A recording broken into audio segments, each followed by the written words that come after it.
Good morning, class 11 student. Today our topic of discussion of the chapter is work, energy, power.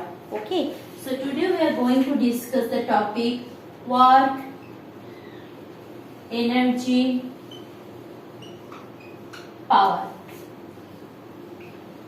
Okay, so work, power, energy or work, energy, power, whatever may be the chapter, this is very well known chapter to us because already from class 9 onwards we have started discussion on that. Okay, so already from class 9 onwards we have started discussion on that, and this chapter is not a new one but more detailed versions of that work, power, energy what we have learned in our previous classes.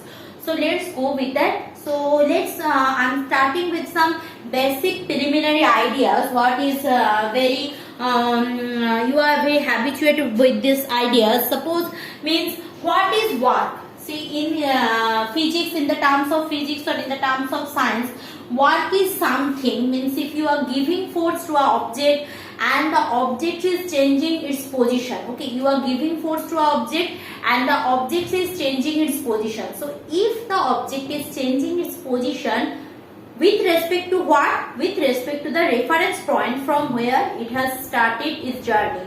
So the object has some displacement, initial minus final or final minus initial.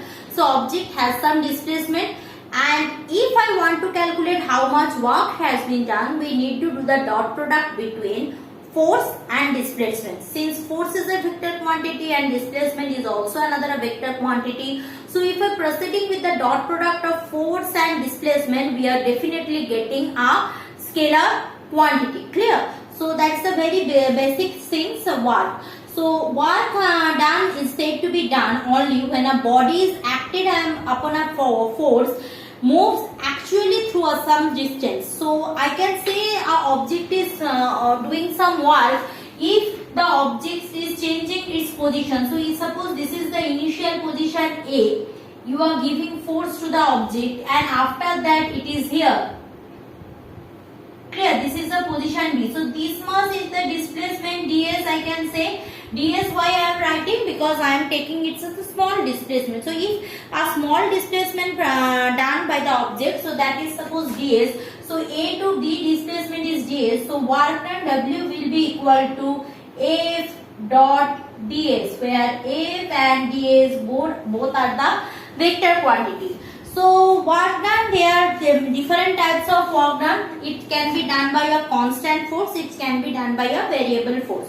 So work done by a constant force means work equal to force into displacement. Obviously these two are the vector quantity. Now coming through that, if now whenever I am considering these things, work done if I am force, constant force I am giving on the object A and object is moving a distance ds or s, whatever. So small distance ds. So see the diagram, you can see that this force and that ds both are in the same direction. Means force and ds both are in the same direction. So same direction means if I am doing cross dot product means it is what? Cos 0 degree F, magnitude of F, magnitude of ds, cos 0 degree. Now what is the value of cos 0? We know that cos 0 value is 1. So that's why if the two vectors proceeding along same direction, we no need to take the cross things here because the angle in between them is 0 degree.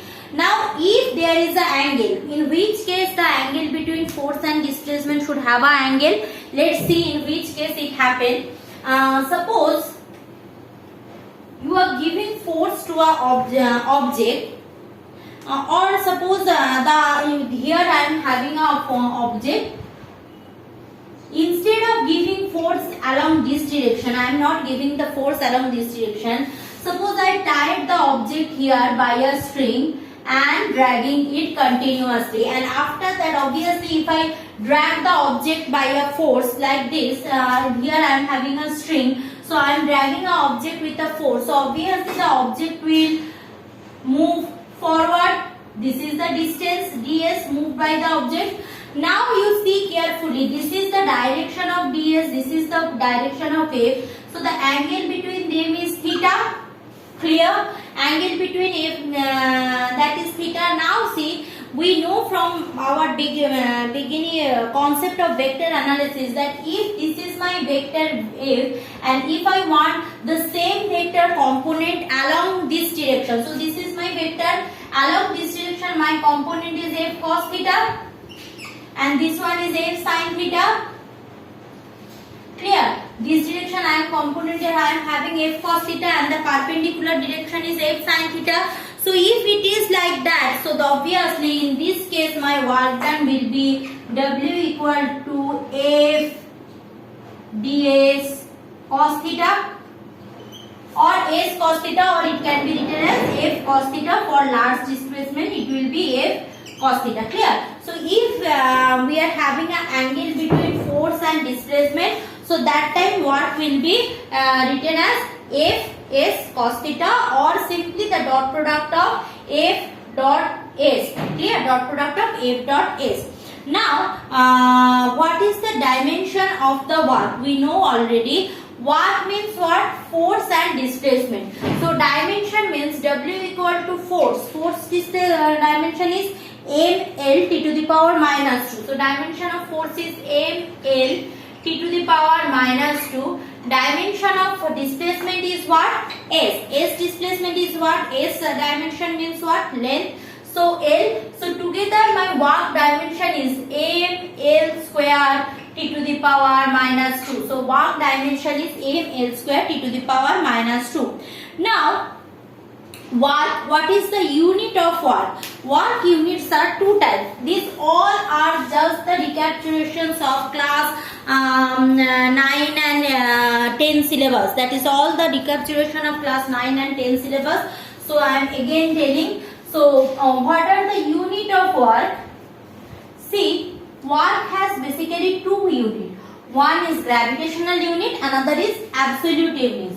So work done has two type of unit. One is absolute unit, ABS I am writing. Another is gravitational unit.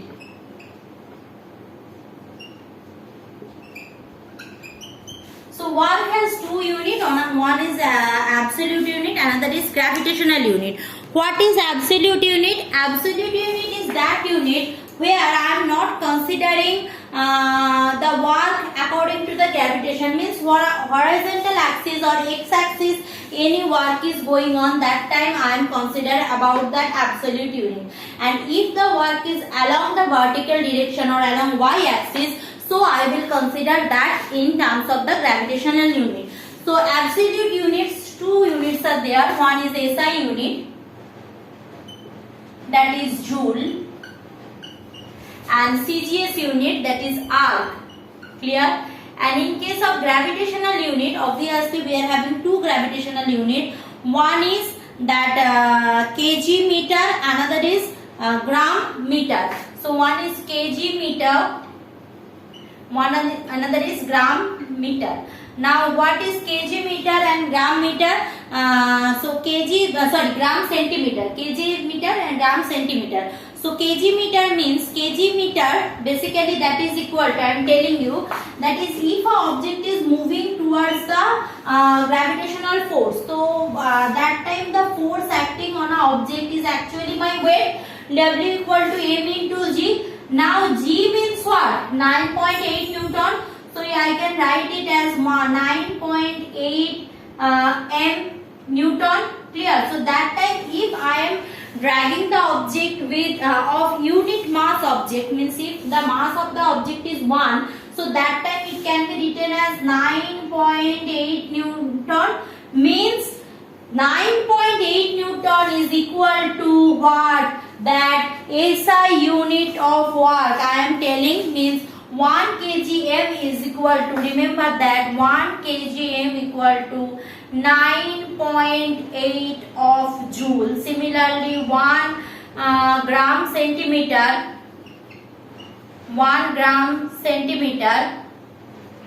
is equal to what? 980 watt. 980 R.